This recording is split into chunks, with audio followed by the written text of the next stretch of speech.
Hi, class. I hope you are having a great day. I also hope that you are enjoying the readings for this week.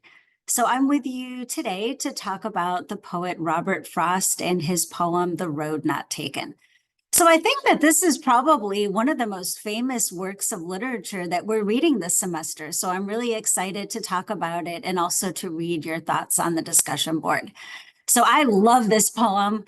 Why? Well, I think one of the main reasons I love it so much is because Frost is writing about something that I can relate to, right? Because he seems to be touching on this idea of life's limitations, right? So, in other words, we don't have as much time as we wish we had.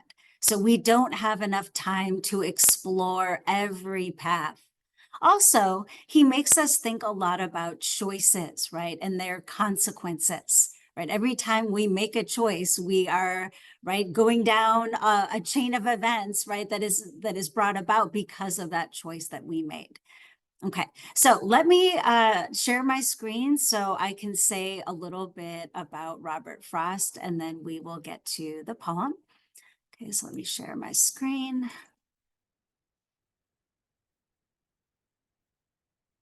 Okay, so there he is, Robert Frost. So you can see that he had a long life, right? He lived for 88 years from 1873 to 1963. He's American. He was born in San Francisco. He died in Massachusetts. And he's the only poet ever, right? American poet to win 4 Pulitzer Prizes for poetry. And you can see they really spanned his career from 1924 all the way up to 1943. So he had a personal life that was marked by grief and loss. So his father died of tuberculosis when he was young. His mom also died when he was young of cancer. Now, he did attend Harvard University, but he never actually graduated. So he does not have a college degree. He got married when he was 21 years old. His wife, interestingly enough, did have a college degree, right? She went to St. Lawrence University in New York. So he and his wife lived on a farm in New Hampshire. And that farm is actually a museum now. And that is where he was living when he wrote some of his most famous poems, such as Mending Wall. So he actually worked on the farm while he was writing a lot of his poetry. And a lot of his poetry is about nature, right? Being outdoors.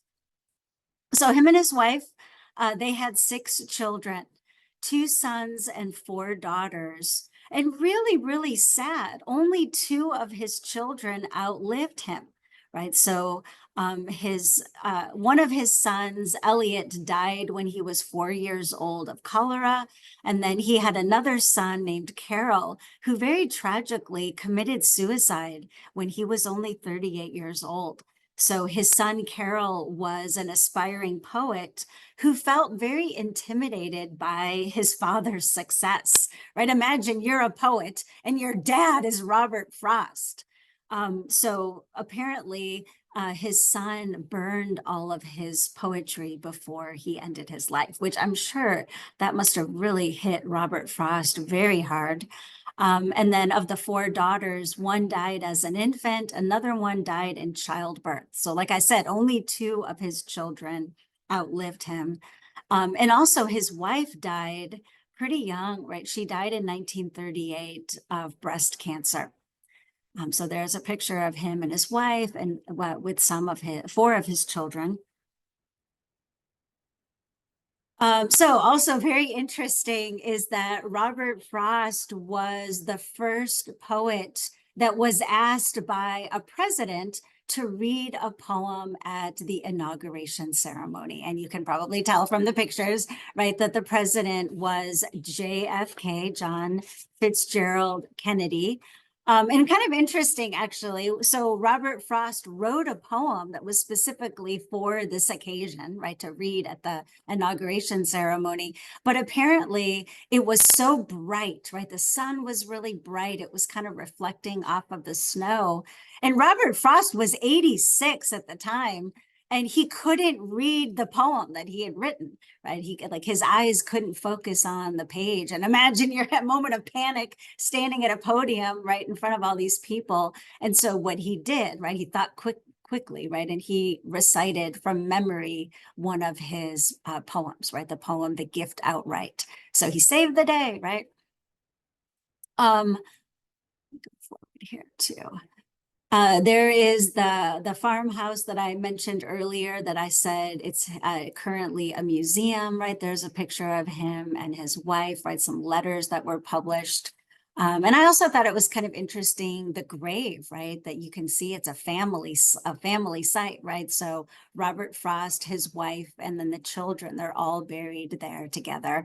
And you can see underneath Robert Frost, the name and the years, there's a quote, "I had a lover's quarrel with the world." And that's actually a line from one of his poems. So Robert Frost is actually viewed as a transitional figure between the 19th and the 20th century. So you maybe notice if you read some of his poetry that he tends to write in a more traditional form. So he uses rhyme, he uses a metrical form like blank verse. And he actually said, right, this is a quote, "In the face of so much free verse, writing without rhyme and meter is like playing tennis with the net down." So he appreciated rhyme and rhythm. But like a lot of modernists, right, his vision of the world is tragic, is very dark, right? In reading his poems, we do get a sense of loneliness and a deep sense of alienation, right? A very, like, a tragic vision. So that, is very modern. Okay, I think that's all I have here. Okay, so kind of interesting. When I was young, I actually went to Robert Frost Junior High School. So my school was named after Robert Frost. Unfortunately, I didn't really, like, the school didn't really talk about him very much. I didn't even really know who he was and that my school had been named after a poet until I was at UCLA, right, as an English major. Then I realized, oh my gosh, right, my school was named after this amazing poet. Okay, so let me go ahead and pull the poem up so we can look at it. No, not that page. Sorry, clicked on the wrong thing. Take it. Okay, so what I'm going to do is I'm going to go ahead and just sort of read through this poem stanza by stanza, and I'll pause after each stanza and talk about the significance, and hopefully that'll help us understand, right, and appreciate what Robert Frost is doing here. Okay, so it's called, right, The Road Not Taken. Two roads diverged in a yellow wood, and sorry I could not travel both and be one traveler. Long I stood and looked down one as far as I could to where it bent in the undergrowth. Okay, so let's pause here for a second. So where are we, right? So we like to start by identifying the setting. And so we get the setting, right, from this very first stanza. We are in the woods, right? We are at a crossroads. And Robert Frost points out, right, that the woods are yellow, right? So we get that adjective. And, why is that significance, right? It's a yellow wood. Well, I feel like that gives us some insight into the season, right? The leaves turn yellow in the fall, right? So it's autumn. Now, if we think about seasons, right, as a metaphor, right? If we think about them as a metaphor for our lives, we might say spring, right, represents childhood, right? Summer, right? You're still young. Autumn, we're getting to middle age, right? If winter is, old age, autumn is middle age, right? And I also regret that I didn't say that Robert Frost was, let me look at my notes here. How old was he? 42 when he wrote this poem. Okay, so he was, right? I feel like that is middle age. Okay, so that's significant. We'll come back to that. So it's autumn. The leaves are turning yellow. And yellow, right? If we think about, any symbolism in the color yellow, we might say that yellow sometimes represents yield, right? Caution, right? When you learn how to drive, right, and you're learning about the different signs that we see on the road, the signs that are yellow, right? Those usually do indicate caution, yield, right? So we get the sense that, we need to really pay attention here, right, in this yellow wood. Okay, so he's at this crossroads and he's saying, right, it is first person. We see the pronoun I, right? That word sorry, right? He feels sorry that he could not travel both of these paths. Okay, so realizing, right, that he doesn't have time, right? He can't go down both paths, and he's standing there looking, right, as far as he can see to try to decide which path he should go down. Okay, so there's these two very similar paths, but they are unknown. He doesn't know where they're going to take him. Okay, so then took the other as just as fair, and having perhaps the better claim, because it was grassy and wanted wear. Though as for that, the passing there had warned them really about the same. Okay, so now we get some insight into how he made his choice. Okay, and so it says that this one path, right, one of the paths looks less traveled, right? It was grassy and wanted wear, suggesting, right, that less people have walked down it. The grass isn't worn down, right? There's still grass there. So it seems as though this path has been less traveled by. Okay, so he's, deciding to go down that path. But then he says, right, though as for that, the passing there had warned them really about the same, right? Which seems to suggest that actually, right, as he started going down the path, he realized, well, actually, this path is equally worn, right? It's very similar to the other path. Okay, and both that morning equally lay in leaves no step had trodden black. Oh, I kept the first for another day, yet knowing how way leads on to way, I doubted if I should ever come back. Okay, so again, he is starting to realize, right, that actually, right, this path is, right, equally worn as the path that he thought, right, was more traveled. And I like that third line a lot, right? You notice there's an exclamation point. Okay, now, in poetry, I will say it's pretty rare to see an exclamation point. So that line, right, really stands out to me. And what is he saying there? That he's thinking that I'm going to come back another day to go down that other path. Right? He's hopeful that he will maybe be able to come back, right, and try the other path. Right? I kept the first for another day. Okay, but I love these next two lines, right? The reality sinks in. Yet, knowing how way leads on to way, I doubted if I should ever come back, right? The reality, unfortunately, probably I won't have time to come back and explore this other path. Okay, now our last stanza. I shall be telling this with a sigh somewhere ages and ages hence. Two roads diverged in a wood, and I took the one less traveled by, and that has made all the difference. Okay, so now it's almost as though he's sort of envisioning himself, right, as an old man, wondering how things would have turned out if he had taken that other road, right? He's going to be telling this story with a sigh, right? And I'm always kind of puzzled by that, right? With a sigh, right? Because a sigh, right? Sometimes it's a sigh of regret. Sometimes it could be a sigh of satisfaction. We're not exactly sure what that sigh means.